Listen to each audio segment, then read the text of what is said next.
tennis in and of itself is particularly an individual sport, and it can be lonely, but then add in the travel and the fact that you're traveling alone, that isolation can be, as in your words, debilitating. Like what do you do when you have those moments, like you mentioned, those 6-0 losses, and you feel lonely? How have you over time learned to get better dealing with that? I love your questions, Nick. I mean, they're really like, they pull out the finer things. Very generous. Yeah, I'm trying to learn as much from you as possible. Hence the questions. No, that's awesome. That's awesome.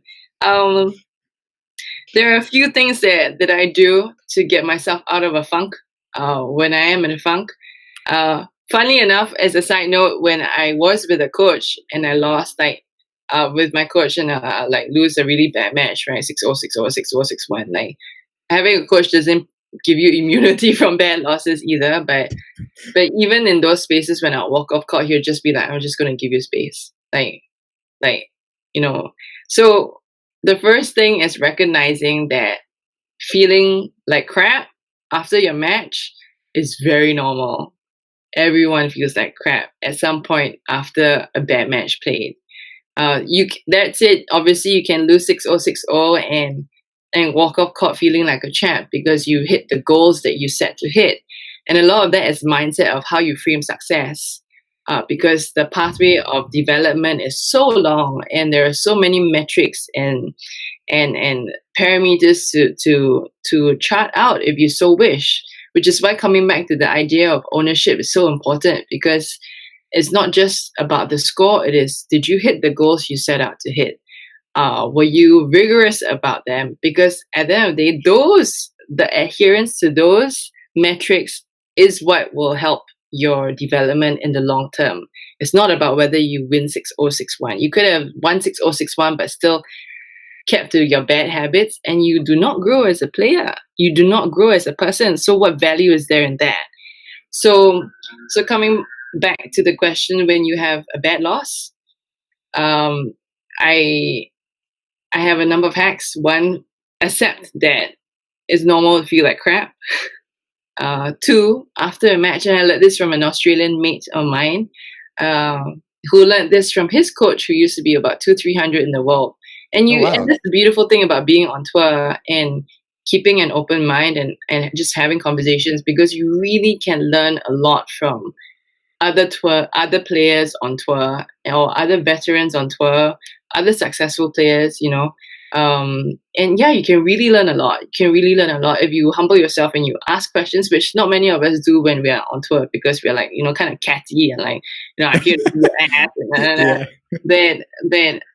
But there are always things you can see, things you can observe, things you can listen to in passing conversation, or even in direct conversation that you can glean from. And those are the real secrets that money cannot buy.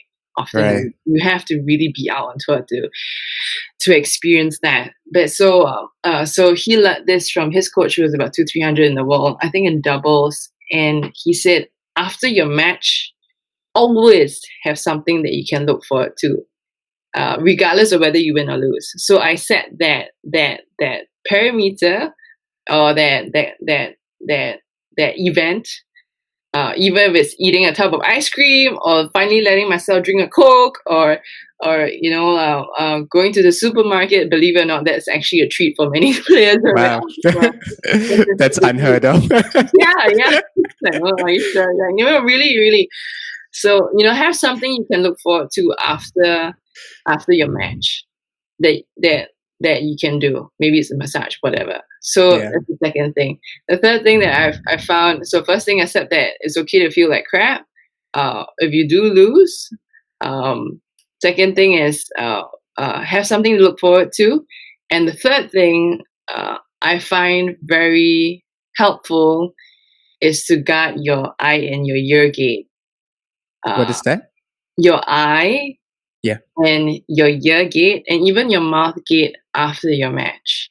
Because, again, what you see, what you listen to, and what you speak about after your match. Be very fastidious about guarding that, because I've been guilty of this many times. Like after I finish a bad match, and I've had many of them, I come off court and I'm very emotional, and I text a friend or someone close to me, and I'm like speaking like, I should give up. This is rubbish. Like, who am I kidding? Blah blah blah blah blah blah blah blah blah.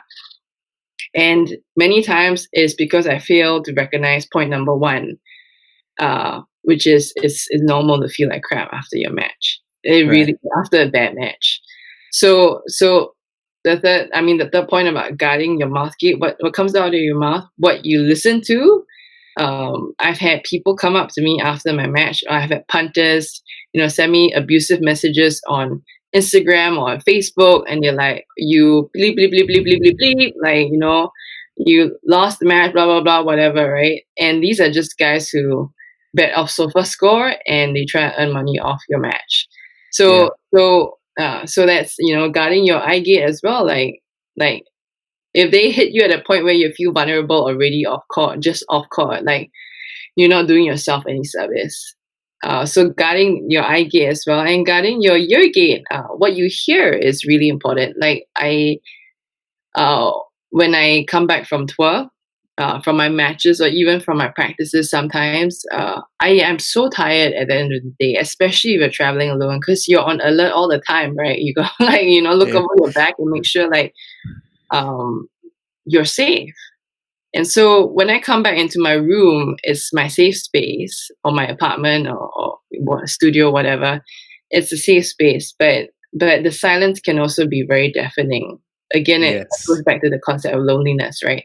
So I guard my ear gate, and I let a sermon play.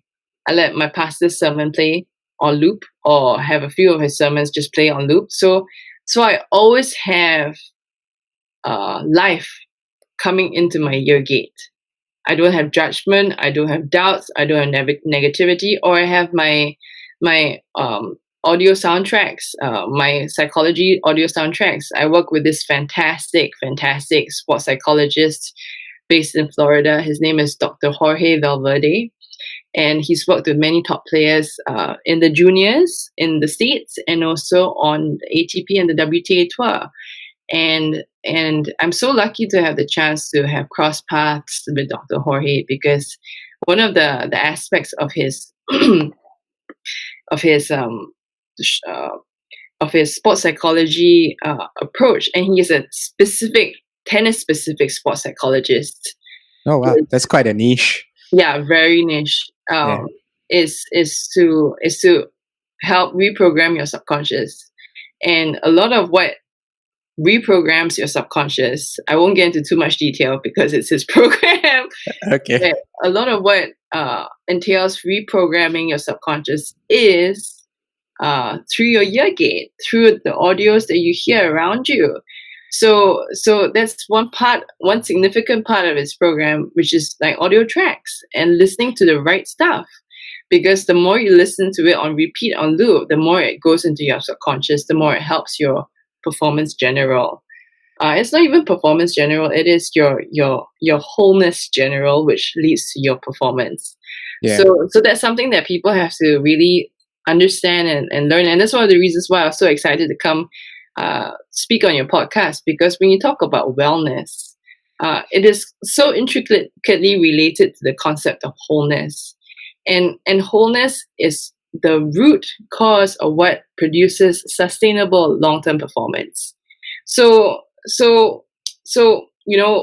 understanding and having all different experts of us come in and talk about wellness and how we've achieved wellness or wholeness through the pursuit of our field of choice is so important. We need to get more of the message out there. So thank you, Nick. Yeah. Well, thank you for sharing. And it sounds like you've got a good support system around you as well to kind of nudge you in the right direction.